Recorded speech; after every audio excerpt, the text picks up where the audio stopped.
Welcome to a video on isotopes and relative atomic mass calculations. This is suitable to be used with an IGCSE Chemistry specification.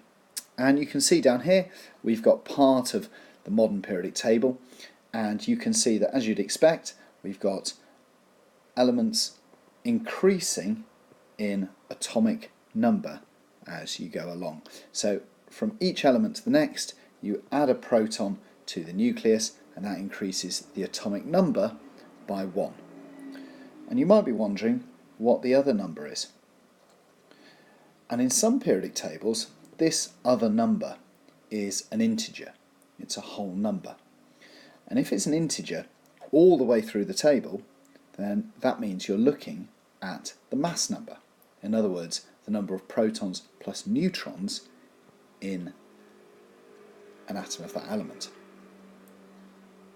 But in this periodic table, and in nearly all periodic tables, you will have numbers that are decimals. And that's explained due to the presence of isotopes. And you can see that hydrogen is 1.008. And an isotope, or isotopes, are when you have two different forms of the same element. Both forms of that element have the same atomic number. They have the same number of protons. So, for example, hydrogen has 3 isotopes. Okay, they all have 1 proton in the nucleus, but they have a different number of neutrons in the nucleus.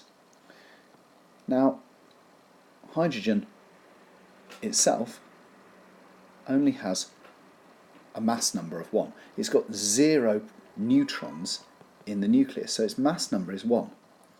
Now, an isotope of hydrogen, which is actually known as deuterium, does have a neutron, so therefore its mass number is 2.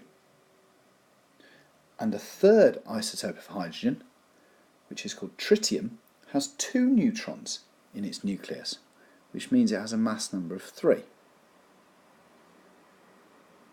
So the relative atomic mass of hydrogen, 1.008, is an average mass of these 3 isotopes.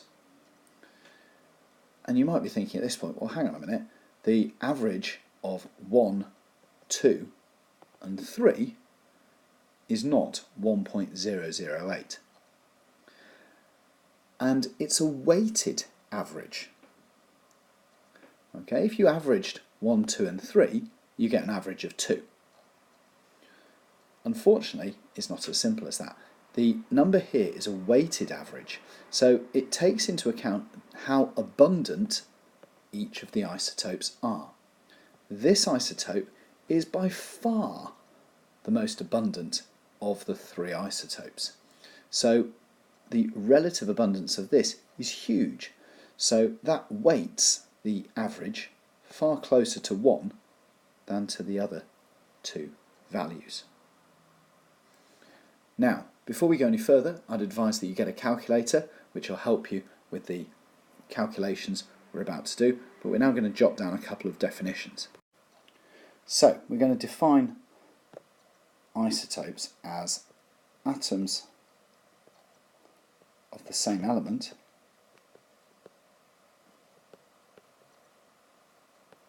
which have the same number of protons but a different number of neutrons.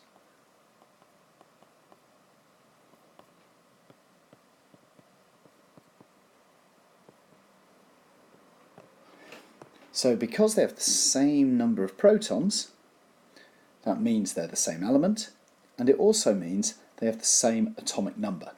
And the atomic number is the sort of fingerprint that decides what element that particular atom is. But they have a different number of neutrons in the nucleus, which means they have a different mass number.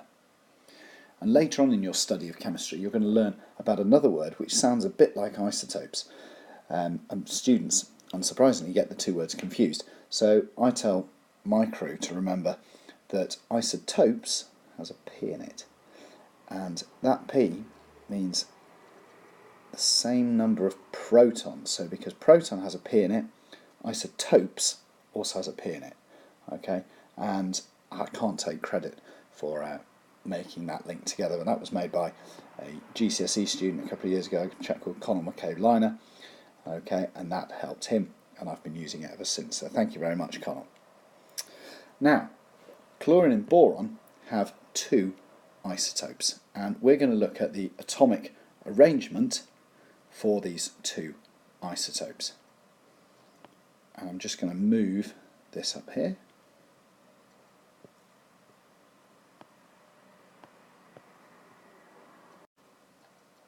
Okay, so we're now going to look at the atomic arrangement in the two isotopes of chlorine and the two isotopes of boron. So we've been given here the number of protons in chlorine, and the number of protons should stay the same. So the other isotope of chlorine is going to have 17 protons.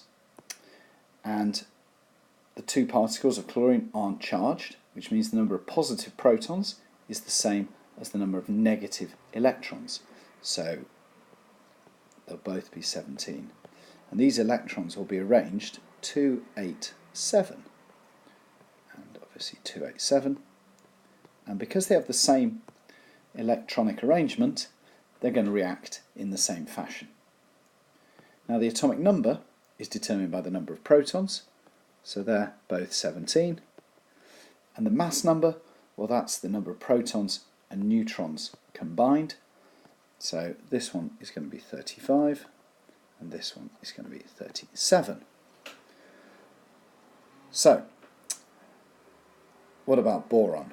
Well, in this case, we know that boron has an atomic number of 5, which means that it will have 5 protons. And we know that the other isotope must have the same number of protons, because that's the definition of isotope. And I notice now that I've got something here wrong. Boron doesn't have 10 neutrons at all. It actually has 5 neutrons. So please excuse me for that. I'll correct it on the file that I put on the Firefly page that I run. So we've got 5 plus 5 protons plus neutrons. That means we have a mass number of 10. The number of electrons is always the same as the number of protons, and that means we've got 5 of those as well. The number of neutrons of this isotope, well, we know that it's got a mass number of 11. We know that there's 5 protons, so the difference between them is 6, so that means we have 6 neutrons. We're going to have 5 electrons because it's the same as the number of protons, and the atomic number is the same as the number of protons, which is 5. Okay, so now let's look at how we actually calculate the relative atomic mass number, the number that you saw at the start in the periodic table. So we're just going to have to scroll forward a couple of slides. Here we go. Right, so I'm afraid you need to learn this definition. The relative atomic mass is the average mass of an element taking into account the relative abundances of each isotope. And you need to be able to calculate these relative atomic mass numbers from data values. And don't worry, you're usually given, in fact you're always given the data values. So here we are going to calculate chlorine.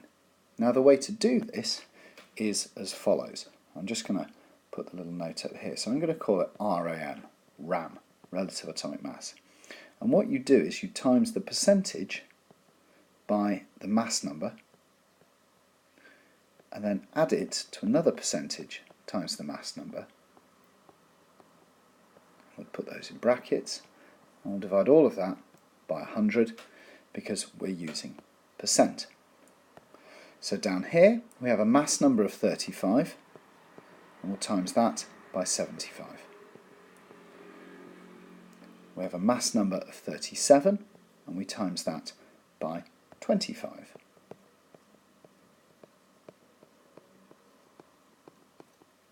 And that all goes over 100. And if you get your calculator out to work this out, put these values in, these values, and then divide by 100, you should get 35.5. And you'll notice this average mass is not directly in the middle of 35 and 37. That would be 36. It's 35.5. It's closer to the 35 than the 37. And is that right? Well, yes, it is, because there's far more of the chlorine 35 than there is of chlorine 37. So, let's have a look at boron. Now, I'm afraid I've not put superscript on here, but we've got mass number of boron 10, which has an atomic or relative abundance of 20%, and the mass number of 11, which has abundance of 80%. So remember what we did last time. We took the mass number, 10, times it by the abundance. Take the mass number 11, times it by the abundance, and we divide all that by 100. And we plug the numbers into the calculator, and that should give us 10.8. And again, let's have a look at the value. Does that sound reasonable? It's much closer to the 11. Well, that sounds about right, because we had 80% of the 11 isotope. And so our final slide looks at relative formula mass. And relative formula mass is just the sum of the relative atomic masses of the elements in a formula.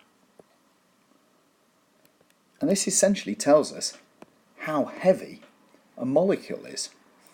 So there's a question here. Use the relative atomic masses of the elements to explain why ammonia diffuses at a faster rate than hydrogen chloride. Well, if we work out the formula mass of NH3, and you'll notice that I've included a periodic table here, you can take ammonia, so we've got 1N, and N is 14.01. You've got 3 hydrogens, so 3 lots of 1.008, and if you work that out, it should come to 17.034. And if you compare that to HCl, HCl has 1H, has 1 Cl, and if you add together 1.008 to 35.45, you'll get 36.458. So you can see that ammonia is less than half the weight of HCl. So ammonia will be a much lighter particle, and so therefore as a gas will move much more quickly than HCl. So that explains the rate of diffusion of NH3 compared to the rate of diffusion of HCl.